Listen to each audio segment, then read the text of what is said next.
तो व्यूअर्स, आप में से बहुत से लोग अब तक या तो ये काम कर चुके होंगे या आने वाले वक्तों के अंदर ये काम करने की नीयत रख रहे होंगे कि वह बैंक से लोन लेना चाह रहे होंगे। अब बैंक से लोन लेना बज़ाहिर तो एक बड़ा आसान काम नज़र आता है और ये लगता है कि हम वहाँ पर जाएंगे, अपनी तमाम के तमाम डॉक्यूमेंट जमा करवाएंगे और हमें बैंक जो है वो लोन दे देगा। लेकिन जैसे ही आप इस काम की तरफ जाते हैं, प्रोसेस के अंदर एंटर होते हैं, तो आपको इसकी बहुत ज़्यादा पेचीदगियाँ नज़र आती हैं और मुमकिन है कि प्रोसेस बड़ी जल्दी मुकम्मल हो जाए और आपका लोन अप्रूव हो जाए। लेकिन लोन जब आपका अप्रूव हो जाएगा और आपको लोन मिल जाएगा, उसके बाद जो आपको मुश्किलात का सामना करना पड़ेगा वो भी आपको यहाँ पर बिल्कुल भी उसका अंदाज़ा नहीं होता। तो आपको किसी भी बैंक में जाने से पहले किन चीज़ों का ध्यान रखना है, मैं उसके बारे में आपको इस वीडियो में गाइड करने की कोशिश करूँगा और कुछ स्टेप्स बताऊँगा। तकरीबन 5 के करीब स्टेप्स हैं जो आपने अपने ज़हन में रखने हैं बैंकिंग लोन की तरफ जाने से पहले। अगर आप उन स्टेप्स को ज़हन में रखते हैं तभी आपको जाना चाहिए बैंक की तरफ। लेकिन अगर आपको इन 5 में से किसी एक स्टेप के बारे में थोड़ी सी भी नो हाउ नहीं है तो आपका बैंकिंग लोन का जो एक्सपीरियंस है वो बहुत बुरा होगा। तो मैं हूं हैदर, आप देख रहे हैं मेरा फेसबुक और यूट्यूब चैनल। इस चैनल को सब्सक्राइब कीजिए, बेल आइकन को दबाइए ताकि आपको इसी तरीके से इंपॉर्टेंट वीडियोस हमारे चैनल के जरिए से मिलती रहें। दोस्तों, वीडियो को स्टार्ट करते हैं।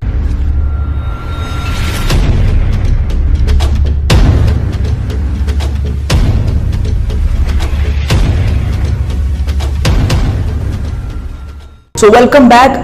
बैंकिंग लोन के हवाले से इस वीडियो को आगाज़ करने जा रहे हैं। पहला स्टेप जो आपको बैंक में जाने से पहले अपने ज़हन में रखना चाहिए वो मार्कअप्स के हवाले से है। दोस्तों जी हाँ, मार्कअप्स का जो एक क्राइटेरिया है वो आपको अपने ज़हन के अंदर पूरी तरह से समझ कर जाना चाहिए, क्योंकि मार्कअप्स की जो स्कीम होती है, यानी जितने % भी आपको मार्कअप दिया जाता है वो बैंकिंग के हिसाब से आपने डिसाइड करना है कि आपको किस लेवल का मार्कअप और किस टाइप का मार्कअप दिया जा रहा है। फॉर एग्जाम्पल मैं आपको बताता हूँ कि मार्कअप्स की कुछ टाइप्स होती हैं। फॉर एग्जांपल मार्कअप्स की 2 बड़ी टाइप्स अगर मैं आपको बताना चाहूँ तो फिक्स्ड मार्कअप होता है एक, जो कि through out the loan period आपका फिक्स्ड रहेगा, और दूसरे नंबर के ऊपर आपका फ्लोटिंग मार्कअप होता है जो कि आपका मार्केट के साथ टाइम टू टाइम चेंज होता रहता है। अब आपने इस बात का अंदाज़ा लगाना है कि क्या जो आपको लोन बैंक प्रोवाइड कर रहा है, क्या वो जो मार्कअप है उसका क्या वो फिक्स्ड है, और अगर वो फिक्स नहीं है तो फ्लोटिंग है, तो आपको अंदाज़ा करना चाहिए कि आने वाले सालों के अंदर मार्केट की क्या जो है वो सिचुएशन होगी और आपको कितना ज़्यादा मैक्सिमम कितना मार्कअप पे करना पड़ सकता है। होता ही है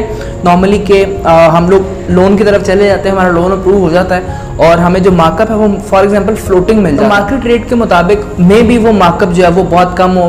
मिसाल के तौर पर मार्केट रेट के मुताबिक आपको जो मार्कअप मिल रहा है वो 5% मिल रहा है आपको लोन के ऊपर। तो आपने अगर तो वो फ्लोटिंग है तो आपने इसको अपनी रेंज में 5% के हिसाब से ही नहीं रख लेना। यानी अगर आपका लोन 10 सालों के ऊपर मुश्तमिल है, 10 साल का दौरानिया आपके लोन का, तो ये कभी भी नहीं होगा कि पूरे 10 साल के 10 साल आपका जो मार्कअप है वो 5% रहेगा। बिल्कुल ऐसा मुमकिन नहीं है, क्योंकि अगर तो कंडीशन है फ्लोटिंग मार्कअप की तो वो हमेशा चेंज होता रहेगा मार्केट के रेट के मुताबिक। वो कभी 10% भी हो सकता है, वो 11% भी हो सकता है। आपने इस चीज़ को अपने ज़हन में लेके चलना है। लेकिन अगर आप ये प्रॉब्लम नहीं उठाना चाहते तो आपने बैंक वाले से इंसिस्ट करना है कि आपको फिक्स मार्कअप के ऊपर लोन प्रोवाइड करें, ताकि आपकी जो टेंशन है वो रिलीज हो सके और आप through out the duration of the loan आराम से आप लोन की इंस्टॉलमेंट्स पे कर सकें। साथ ही साथ आपको बताते चलें कि सबसे महंगे परसेंटेज के ऊपर लोन मिलता है वो क्रेडिट कार्ड का लोन होता है। उसकी तकरीबन जो मार्कअप है वो तकरीबन 20 से 40% तक आपको मार्कअप अदा करना पड़ता है। आज का दूसरा स्टेप बैंकिंग लोन गाइड के हवाले से है कि आपको हमेशा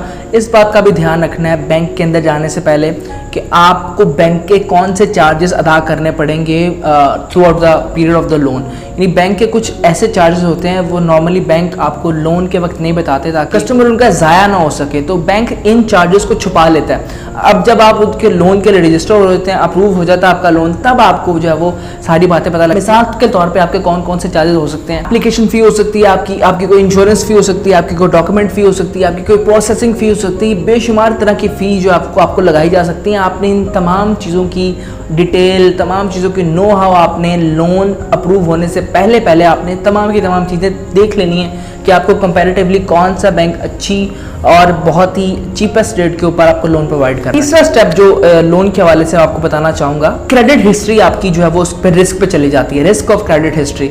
अब फॉर एग्जांपल अगर आप किसी बैंक में लोन लेने जाते हैं तो आपकी पूरी की पूरी क्रेडिट हिस्ट्री को वो देखता है। क्रेडिट हिस्ट्री से मुराद ये हिस्ट्री होती है कि आपने अपनी पूरी ज़िंदगी के अंदर आपका जो बैंक स्टेटमेंट है, ये जो आपकी बैंकिंग हिस्ट्री है, या आपने किसी से लोन लिया किसी इदारे से, आपने उसको टाइम पे किया कि नहीं, आपकी क्रेडिट हिस्ट्री अच्छी होनी चाहिए, पॉजिटिव होनी चाहिए। अगर वो पॉजिटिव नहीं है तो आपको किसी भी इदारे से, स्पेशली बैंक से लोन मिलना मुश्किल हो जाता है। तो इससे ये होता है कि आपकी जो बैंकिंग हिस्ट्री है, जो आपकी क्रेडिट हिस्ट्री है, वो बैंक के पास चली जाती है। अब जब भी आप कहीं भी उसके बाद किसी भी टाइम पे इंस्टॉलमेंट लेट करते हैं, किसी भी किस्म का फ्रॉड आपकी तरफ से सामने आता है, तो आप पकड़े जाएंगे और आपकी क्रेडिट हिस्ट्री खराब हो सकती है। बैंकिंग लोन में जाने से पहले अपने इस बात को ध्यान में रखना है, जहन में बिठा कर रखना है कि आपकी जो क्रेडिट हिस्ट्री है वो किसी भी तरह से इफेक्ट नहीं होनी चाहिए, ताकि आपके आने वाले जो फाइनेंशियल ईयर्स हैं वो डिस्टर्ब ना हो। चौथे नंबर पे आपको एक और इम्पॉर्टेंट पॉइंट बताने की कोशिश करूंगा। हैक्टिक जॉब होती है ये। नॉर्मली बैंकिंग की जॉब ही एक हेक्टिक जॉब होती है। सारा दिन जो वो कैशियर होता है वो पैसे गिन गिन कर उसके डिप्रेशन लेवल बहुत ज़्यादा चला जाता है। तो दुनिया में डिप्रेशन वाले जो जितने जी प्रोफेशंस हैं उनके अंदर बैंकिंग का भी शुमार होता है। तो बैंक तो टोटली एक डिप्रेशन की फील्ड है। लेकिन आप ऐसे कस्टमर जाते हैं तो लोन वाली साइड पर अगर आप जाते हैं तो आपको ये भी जॉब हैक्टिक नज़र आएगी। क्यों?